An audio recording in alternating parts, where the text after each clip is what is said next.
Sains Al-Quran, perahu-perahu yang berlayar sebagai tanda kebesaran Allah. Al-Quran merupakan sumber kearifan dan pengetahuan yang tak terbatas, yang mengandung tanda-tanda kebesaran Allah di setiap ayatnya.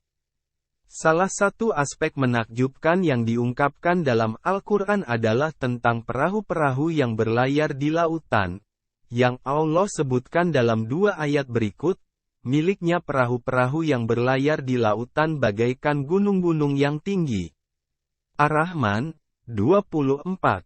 Dan di antara tanda-tanda kebesarannya ialah perahu-perahu yang berlayar di lautan seperti gunung-gunung yang tinggi. Asy-Syura, 32. 2 ayat ini menggambarkan perumpamaan perahu-perahu layar dengan gunung-gunung yang tinggi. Mari kita renungkan betapa luar biasanya pernyataan ini mengingat konteks zaman di mana ayat-ayat ini diturunkan. Keajaiban perahu-perahu dalam konteks sejarah. Rasulullah hidup di daerah gurun yang jauh dari pantai. Pada masa Nabi Muhammad, perahu-perahu layar yang ada ukurannya relatif kecil dan sederhana. Menyerupakan perahu-perahu pada masa itu dengan gunung-gunung yang tinggi tentunya tidaklah logis dan tidak sesuai dengan realitas yang ada saat itu. Namun, ayat-ayat Al-Quran ini justru memberikan gambaran yang jauh melampaui pengetahuan dan teknologi pada zamannya. Perkembangan kapal raksasa pada abad ke-20.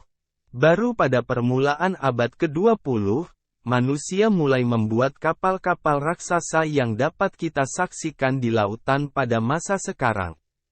Kapal-kapal ini mampu mengangkut muatan yang sangat banyak dari satu negeri ke negeri yang lain.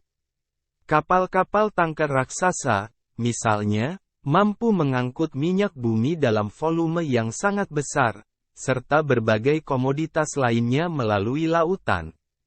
Perkembangan teknologi ini membuat gambaran perahu-perahu yang berlayar bagaikan gunung-gunung menjadi kenyataan yang sangat nyata di zaman modern.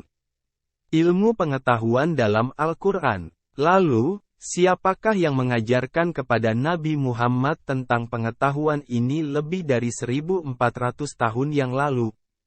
Jawabannya adalah Allah, pencipta langit dan bumi, penguasa arsy yang agung, yang menurunkan Al-Quran yang mulia kepada Rasulullah. Allah memberikan pengetahuan ini sebagai tanda kebesaran dan kekuasaannya, serta sebagai bukti bahwa Al-Quran adalah wahyu yang berasal darinya. Kebesaran Allah dalam perumpamaan. Perumpamaan perahu-perahu yang berlayar di lautan seperti gunung-gunung tinggi mengandung banyak hikmah. Salah satunya adalah menunjukkan betapa agung dan hebatnya ciptaan Allah.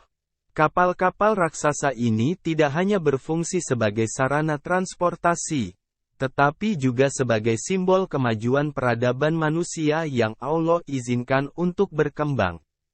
Ini adalah salah satu cara Allah menunjukkan tanda-tanda kebesarannya kepada kita agar kita merenung dan memperkuat iman kita. Renungan dan kesimpulan. Dengan demikian, mari kita merenungkan kebesaran Allah yang tercermin dalam ayat-ayat Al-Quran dan dalam fenomena alam yang kita saksikan sehari-hari. Kapal-kapal raksasa yang berlayar di lautan adalah bukti nyata dari kebijaksanaan dan kekuasaan Allah yang tak terbatas. Semoga dengan memahami dan menghargai tanda-tanda kebesarannya, kita dapat memperkuat iman kita, menghormati kebesarannya, dan menjalani hidup sesuai dengan kehendaknya. Semoga artikel ini dapat menginspirasi kita semua untuk lebih mendalami dan menghayati pesan-pesan yang terkandung dalam Al-Quran, serta meningkatkan rasa syukur kita kepada Allah atas segala nikmat dan karunia-Nya. Amin.